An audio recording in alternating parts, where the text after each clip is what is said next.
rediffusion vient de démarrer. Tous les participants sont en mode écoute seul.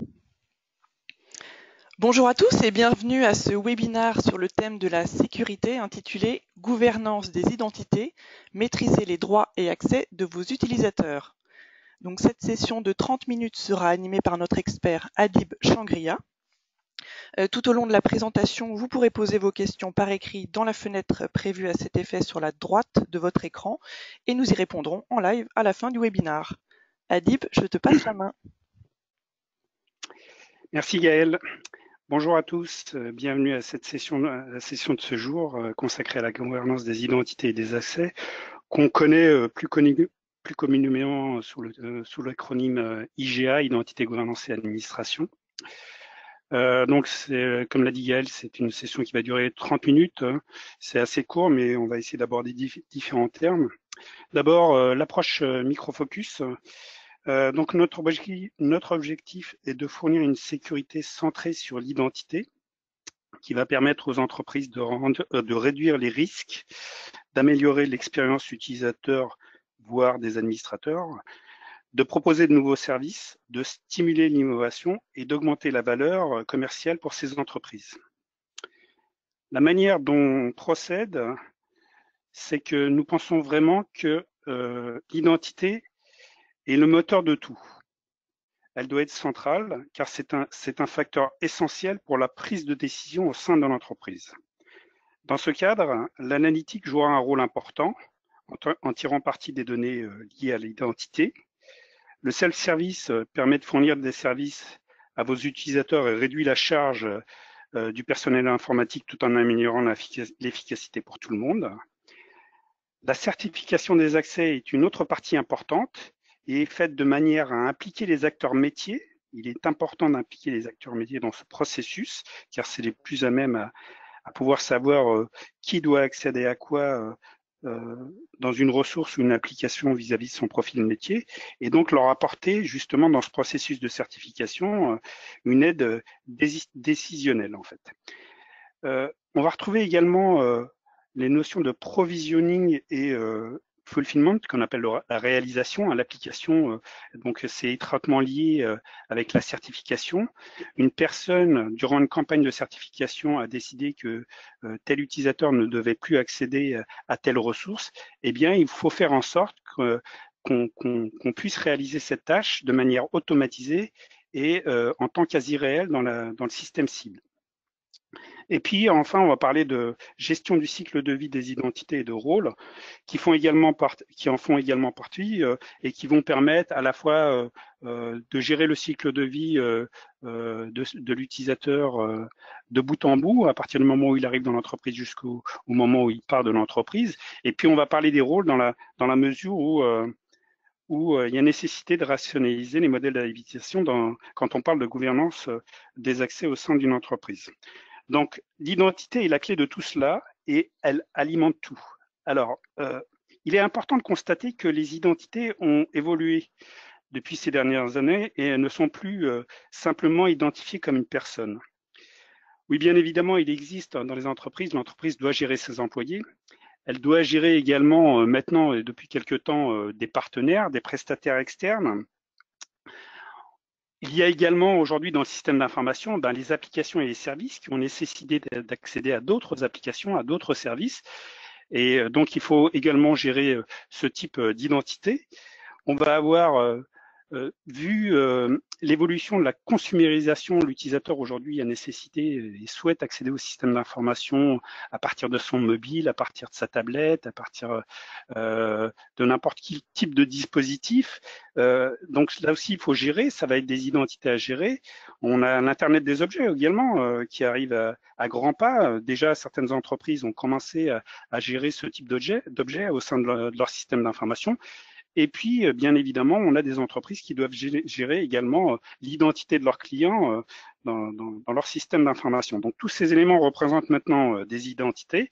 Et il est important de comprendre que lorsque l'on parle de gouvernance des identités, on ne parle pas uniquement que de personnes. On parle de toutes ces différentes facettes et elles doivent toutes être gérées dans le cadre d'une gouvernance au sein d'un système d'information. Alors, dans ce cas, nous allons parler de gouvernance adaptatif. Alors, c'est peut-être un terme que vous avez déjà entendu. On entend régulièrement ce type de terme depuis quelques temps. Alors, fondamentalement, lorsqu'on parle du principe de gouvernance adaptative, on parle essentiellement d'identité, d'accès et de visibilité. Alors, dans le domaine de l'identité, on aborde les domaines de la personne, des objets, comme ceux dont on a parlé préalablement, et les politiques qu'on doit respecter au sein du système d'information, en fait, au sein de l'entreprise. Il s'agit donc d'établir des contrôles afin de déterminer les paramètres et les limites selon lesquelles vous dirigez votre organisation. Ensuite, on va parler des accès. Ici, nous considérons les événements, l'automatisation, l'analytique, qui jouent également un grand rôle. Donc, tout sur la surveillance et la gestion des méthodes pour déterminer l'efficacité de vos contrôles au sein du système d'information. Et pour finir, on va parler de la visibilité. Nous regardons ici la certification, la correction et la modification. Il s'agit donc d'adapter et de corriger en fonction des problèmes constatés. En fonction du niveau de risque, quand on parle d'adapter, on va devoir déterminer, par exemple, si on prend le cas de figure du fait qu'on vient de constater que sans demande d'accès à une certaine application au travers d'un certain rôle ont été approuvés. On peut imaginer que cette application n'est pas au risque. Donc, pourquoi pas adapter finalement ce processus? Pourquoi pas adapter ce rôle et faire en sorte qu'il soit automatiquement approuvé sans qu'il y ait lieu de passer par le biais d'un approbateur? Cela va augmenter l'efficacité pour les utilisateurs et également pour le responsable qui a dû approuver ces demandes dans le passé. Donc, quand on regarde la gouvernance adaptative dans la pratique, voici à quoi ça ressemblerait. On va commencer par la politique. Donc, qu'est-ce que j'essaye de gérer? On va parler de contrôle. Comment puis-je savoir que je suis dans les limites de ma politique de gouvernance? On va parler de surveillance. Que dois-je surveiller pour m'assurer de respecter ma politique de gouvernance? Est-il possible que des modifications entraînent une violation de la politique que j'ai mise en place? Et puis, on va finir par la remédiation. En fonction du risque, comment gérer une situation hors alignement? Si telle chose arrive, comment dois-je réagir?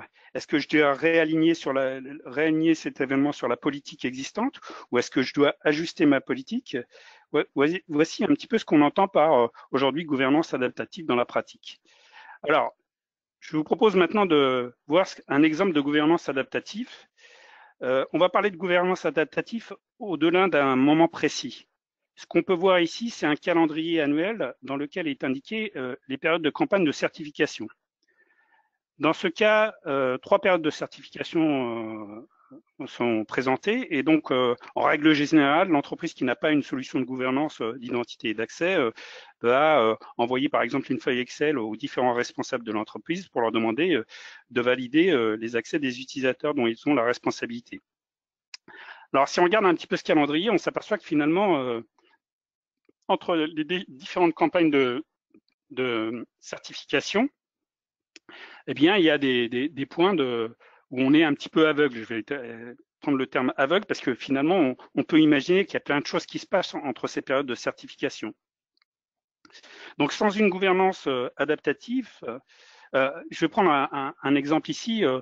Entre ces périodes de certification, je pourrais imaginer par exemple que tel utilisateur, on va lui ajouter tel accès et puis éventuellement on va lui retirer tel accès. Et puis si on regarde de manière beaucoup plus large, on s'aperçoit qu'en fait ce type d'événement est assez récursif et il intervient régulièrement entre les périodes de certification. Donc là, clairement, sans une gouvernance adaptative ou en temps réel, l'organisation n'est pas en mesure de détecter ce type de problème et n'est pas en conformité la plupart du temps. Si vous regardez les choses en temps réel, c'est-à-dire ce que j'appelle moi regarder les choses en temps réel, c'est faire en sorte de collecter régulièrement, par exemple, les données, les habilitations des applications et des ressources. Eh bien, on sera en mesure de voir dans notre cas de figure que Paul a été rajouté dans des modèles d'habilitation et que Paul a été éventuellement supprimé de modèles d'habilitation dans le système d'information. Et donc là, avec ce type de gouvernance, en temps réel, on est en mesure d'être en conformité avec les règles intérieures de l'entreprise. Alors, regardons un cas d'usage un peu plus concret, avant de rentrer dans le détail de notre offre de gouvernance des identités. Le cas d'usage ici, c'est un cas d'usage d'un laboratoire pharmaceutique. Ce laboratoire souhaite protéger la propriété intellectuelle qui, dans notre cas, est un remède contre un certain type de cancer. Donc, il est évident que dans un tel cas, le laboratoire va vouloir établir des politiques pour gérer tous les accès aux données qui sont relatives à ce brevet. Ils vont établir des contrôles de sorte que l'accès à ces données devra d'abord être approuvé par le manager de l'utilisateur, puis par le responsable des brevets, éventuellement par le RSSI. Ensuite, ils vont le surveiller quand l'accès est accordé et que les approbations appropriées ont été complétées. Ils vérifient s'il y a des changements dans les méthodes d'approbation. Et enfin, on va parler de corriger ou de remédier. Donc là, ils corrigent et adaptent. Peut-être ont-ils découvert que le responsable des brevets n'a pas été assez réactif et que dans la majorité des demandes finissent par être renvoyées au RSSI. Peut-être qu'ils vont changer le processus d'approbation, parler au gestionnaire des brevets, identifier les raisons pour lesquelles il n'a pas été réactif. Et ils vont peut-être lancer, justement pour être conforme à leur processus, lancer une campagne de certification immédiate auprès du gestionnaire de brevet afin qu'il puisse examiner rapidement quelles sont les personnes actuelles qui ont accès aux données de ce brevet. Donc, ce que je vais vous proposer maintenant, c'est de vous présenter notre solution identité gouvernance qui permet de répondre aux exigences de la gouvernance adaptative. Alors, comment on va remplir ces exigences? On va voir 4 étapes en fait. La première étape, c'est d'abord se donner moyen d'avoir de la visibilité de qui accède à quoi dans le système d'information. La deuxième étape, c'est d'établir le modèle de gouvernance. On verra ce qu'on entend par modèle de gouvernance. La troisième, c'est d'impliquer les acteurs du métier. C'est important, on en a déjà parlé. Et puis, bien évidemment, il va falloir s'adapter aux changements de l'entreprise. C'est-à-dire qu'on peut imaginer que l'entreprise est assujettie à des acquisitions, on peut imaginer qu'elle va déployer des applications dans le cloud, qu'elle va devoir accéder à des applications chez des partenaires, et donc il faut réellement s'adapter aux changements. Donc première étape, comment avoir de la visibilité? Eh bien, ce qu'on va faire ici, c'est cette première étape est fondamentale, c'est-à-dire que c'est celle qui va permettre de centraliser à partir d'un seul point, donc à partir de notre solution de gouvernance d'identité des accès, eh bien, les identités des utilisateurs. Donc là, quand on parle d'identité, on parle des identités qui sont hébergées dans les référentiels de type ressources humaines, par exemple, ce qu'on appelle les référentiels autoritaires de création des utilisateurs dans l'entreprise. Donc ça peut être des applications comme des ressources humaines, mais ça peut être d'autres types de référentiels. On va, dans un deuxième temps, collecter les comptes qu'on va avoir dans les applications et les modèles d'habilitation qui sont dans ces applications. Et l'objectif ici, dans cette étape-là, dans cette collecte d'informations, c'est de pouvoir corréler l'identité de l'utilisateur avec les comptes qu'il a dans les différentes applications et par conséquent, avoir la visibilité de l'accès de l'utilisateur dans la globalité du système d'information et les accès dont qu'il bénéficie auprès de ces différentes applications et ressources. Et donc, cet exercice, il va être très intéressant parce que finalement, il va mettre en exergue, cette étape va permettre de mettre en exergue d'abord savoir qui accède à quoi, ça c'est la première chose qu'on va pouvoir établir, et puis ça va pouvoir mettre en exergue également les comptes orphelins. Donc là, vous savez qu'il y a souvent, je vois dans cet exercice de style beaucoup de surprises, parce que dans des applications, on constate que finalement, il y a beaucoup de comptes qui ne sont pas liés à des identités. Donc là, il va falloir faire le point avec l'administrateur de cette application. Et puis, on va voir également, on va mettre en exergue peut-être des utilisateurs qui ont des privilèges qui vont au-delà finalement. Qui sont normaux, mais qui peut-être pour certains d'entre eux, qui vont au-delà des prérogatives qu'ils ont par rapport à leur profil métier. Donc, comment ça se transforme par rapport à notre interface, cet exercice-là? Le fait d'avoir collecté les identités à partir d'une source autoritaire de création des utilisateurs et des comptes à partir d'applications. Donc là, on a un exemple d'une d'un référentiel d'identité et de 3 applications. On voit là sur la droite un résumé du nombre de groupes, du nombre d'identités, du nombre d'applications, du nombre de comptes qu'on a pu collecter. Alors, j'insiste, le facteur différenciateur qu'on peut avoir avec d'autres solutions, c'est l'intuitivité qu'on a au travers de notre outil et la simplicité de configuration qu'on a au travers de l'outil. Alors, collecter des identités, des comptes et des habilitations, on va utiliser ce qu'on appelle des collecteurs. Donc, on a des collecteurs qui sont à la fois qui vont permettre de collecter à partir de bases de données, que ce soit des bases de données Oracle, PostgreSQL, MySQL, etc.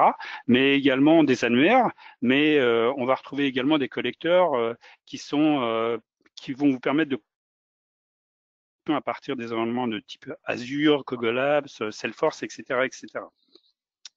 Alors,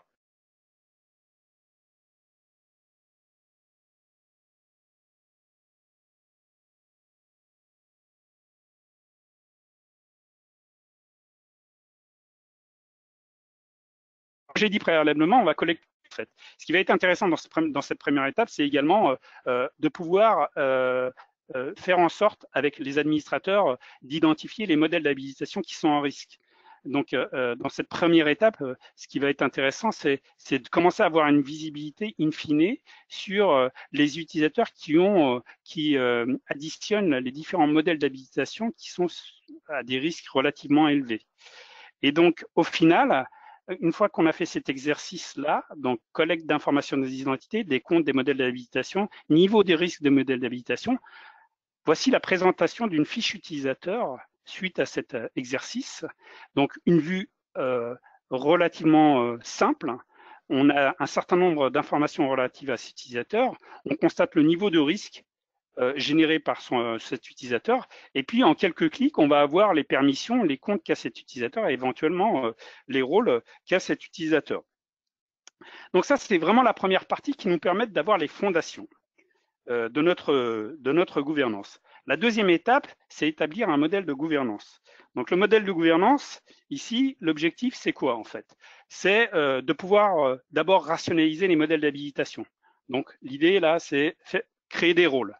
Pouvoir créer des rôles qui vont permettre de rassembler des modèles d'habilitation qui sont communs à des profils métiers, par exemple. Donc, une fois de plus, j'insiste, dans notre interface, ce qui est intéressant, c'est l'intuitivité de l'interface.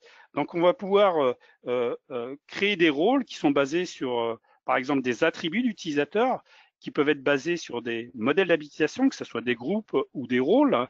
Ça peut être également des rôles qui sont basés sur des entités, par exemple. Et alors, donc ça, c'est l'aspect, on va dire, manuel des choses, mais on peut également faire ce qu'on appelle du role mining, et donc de pouvoir essayer, au travers d'un algorithme, de détecter des profils de rôle qui peuvent être intéressants de mettre en œuvre, qui peuvent rationaliser, in fine, le modèle d'habilitation de l'entreprise.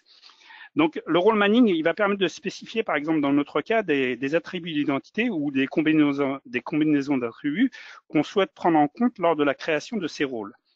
Le système identifiera tous les rôles possibles en fonction de ces attributs spécifiés et les présentera en tant que rôles potentiels. On peut également ajuster la session d'exploration des rôles en spécifiant le nombre minimum d'utilisateurs potentiels qu'un rôle doit posséder pour être considéré comme un rôle potentiel. Cela va permettre de filtrer les rôles qui n'auraient pas d'impact significatif.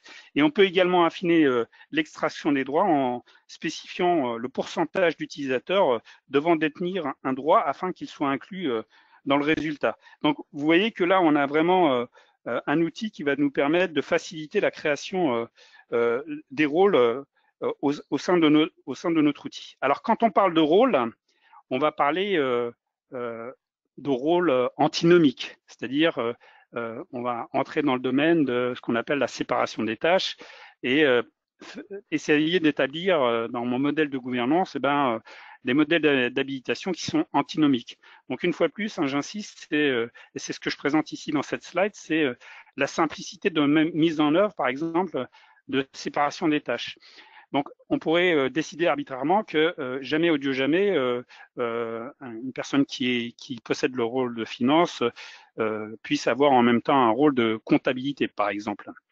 Mais j'ai besoin d'avoir un petit peu de flexibilité, moi, dans mon modèle, et donc je pourrais faire en sorte de détecter ce type d'incompatibilité, mais d'y appliquer des exceptions et faire en sorte que peut-être que dans mon process, je peux permettre à l'utilisateur d'avoir ces deux rôles pendant un certain laps de temps que je vais définir.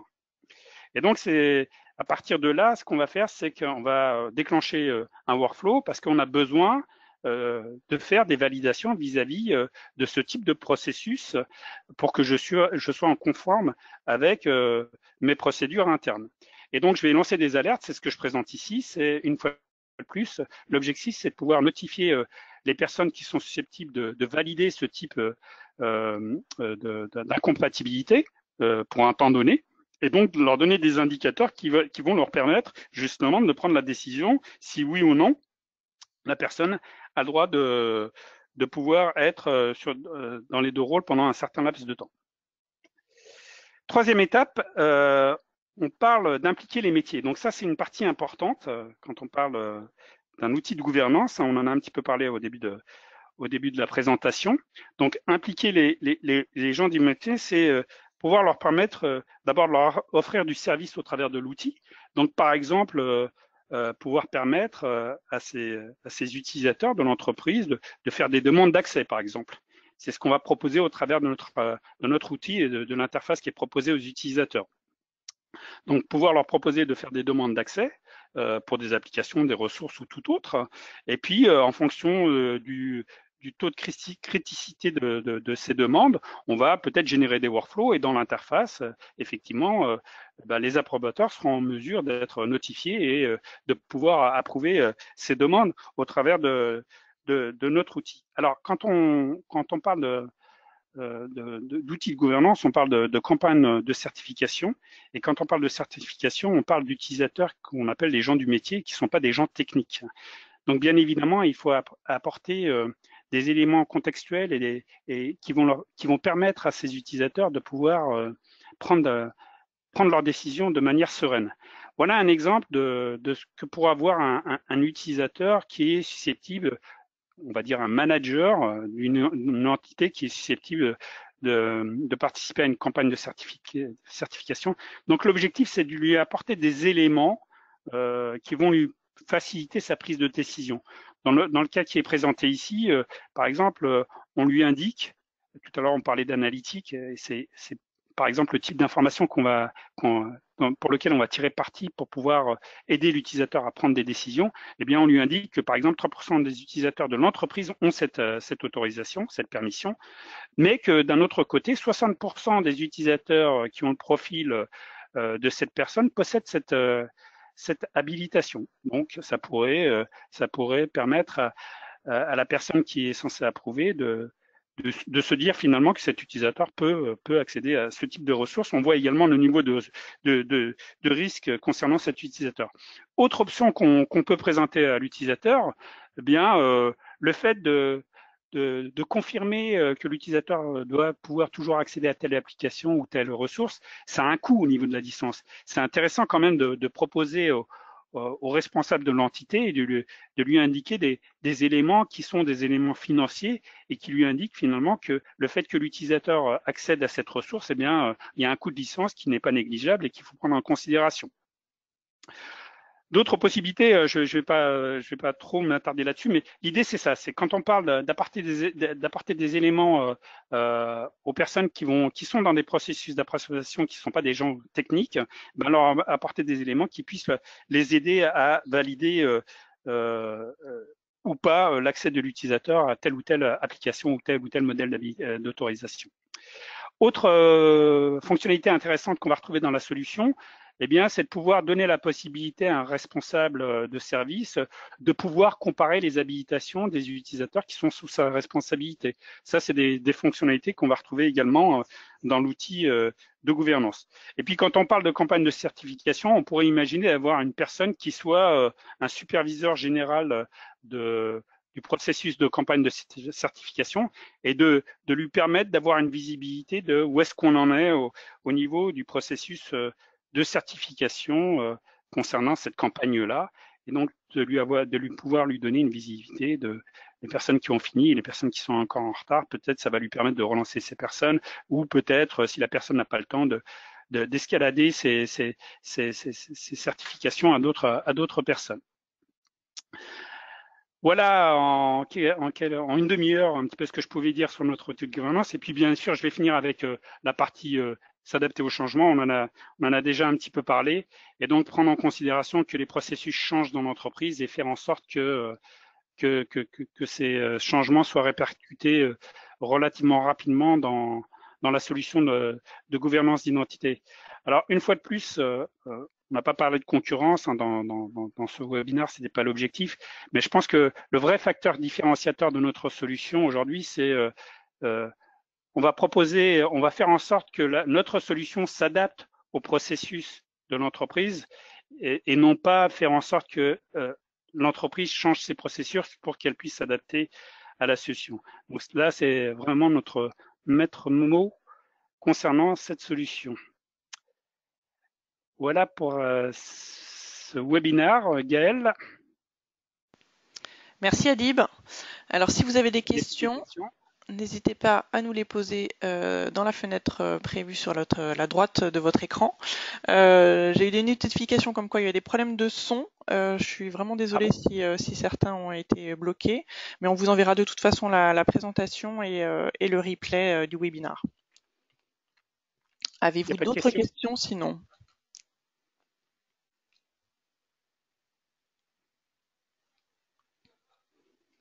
Bah écoutez, je ne vois pas de questions.